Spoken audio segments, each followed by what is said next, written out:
Hello and welcome to this video lecture for the University of Connecticut's online course, Classics and Ancient Mediterranean Studies 1103, Classical Mythology. I'm Roger Travis, Associate Professor of Classics at the University of Connecticut, and whether you're enrolled in this course or not, I hope you enjoy the lecture and learn something about new ways of looking at classics and at myth. Thanks for watching. So I'm continuing to set up the very end of the Metamorphoses with its version of Julius Caesar's apotheosis and the lead up into Ovid's own time in which Augustus is the absolute boss of everything. And so I'm going to continue talking about the violence of Rome as we saw demonstrated in the clip from Gladiator and how that relates to Roman culture in general and in particular to the way that Augustus is treating Roman culture. So here's another data point about the gladiators. This very strange thing starts to happen around the time that Augustus comes to power. The gladiators have previously been a bunch of slaves who are mostly from foreign parts and are, because they're slaves, brought to Rome and forced to do these horrible things in the arena.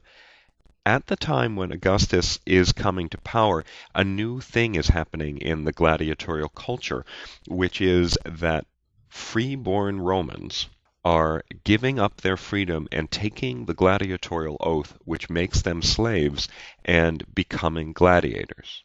Why would anyone who didn't have to go into gladiatorial combat and die that way, or kill that way and then eventually maybe die that way? Well, part of the key is in what the Proximo character says in the clip we saw.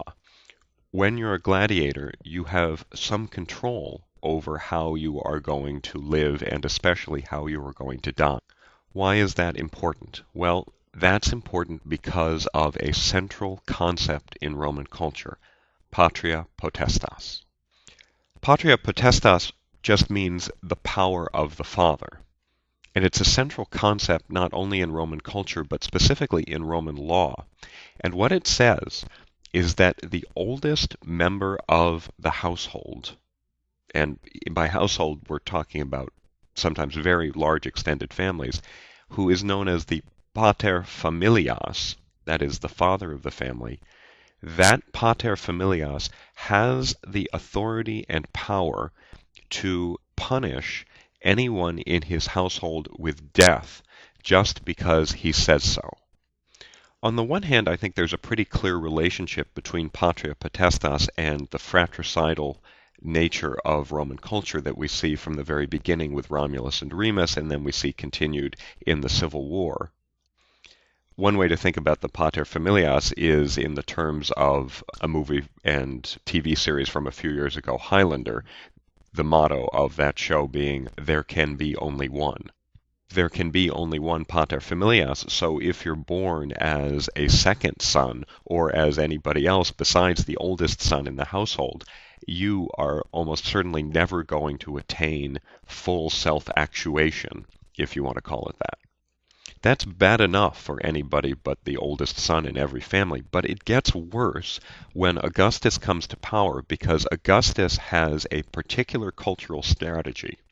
And within the bounds of this particular cultural strategy fall that moral legislation I've been talking about throughout our Ovid discussions. What Augustus does is to craft a specific set of laws and of cultural moves, including various buildings that he built, which make him into the paterfamilias of the entire Roman state.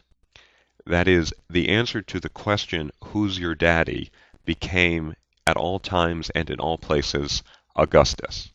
Now, before I connect all the dots, I want to compare this to a modern film clip. This is from what I believe is finally receiving its due as a classic movie, Fight Club. And I want to play this clip because I want to make it clear that although this part of ancient Rome seems so very, very distant from us, nevertheless, we do have a pretty close equivalent to the kind of feeling that led so many free men to become slaves and to fight as gladiators. You know, man, it could be worse. A woman could cut off your penis while you're sleeping and toss it out the window of a moving car. There's always that. I don't know. It's just when you buy furniture, you tell yourself, that's it. That's the last sofa I'm gonna need. Whatever else happens, I've got that sofa problem handled. What are we then? We're, consumers. Right. We are consumers. We are byproducts of a lifestyle obsession. Murder, crime, poverty, these things don't concern me. What concerns me are celebrity magazines, television with 500 channels, some guy's name on my underwear. Rogaine, Viagra, Olestra. Martha Stewart. Fuck Martha Stewart. Martha's polishing the brass on the Titanic. It's all going down, man. Oh, my insurance is probably gonna cover it. So. What? The things you own end up owning you. But do what you like. I want you to do me a favor. Yeah, sure. I want you to hit me as hard as you can. What? I want you to hit me as hard as you can. Let me tell you a little bit about Tyler Durden. He was the guerrilla terrorist in the food service industry. Do not watch. I cannot go when you watch. Apart from seasoning the lobster bisque, he farted on meringue, sneezed on braised endive, and as for the cream of mushroom soup, well... Go ahead. Tell him. You get the idea. Well, what do you want me to do? You just want me to hit you? Come on. Do me this one favor. Why?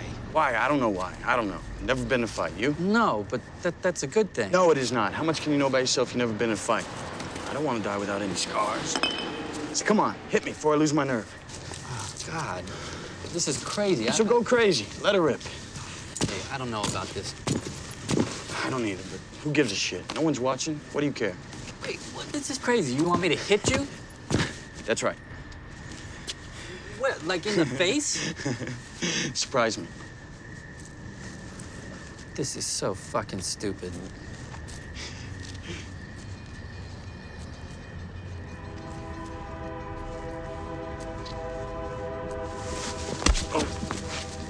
Motherfucker! You hit me in the ear! Well, Jesus, I'm sorry. Ow! Christ! Why the ear, man? Ah, I fucked it up, kind of. No, that was perfect. Oh! Ah!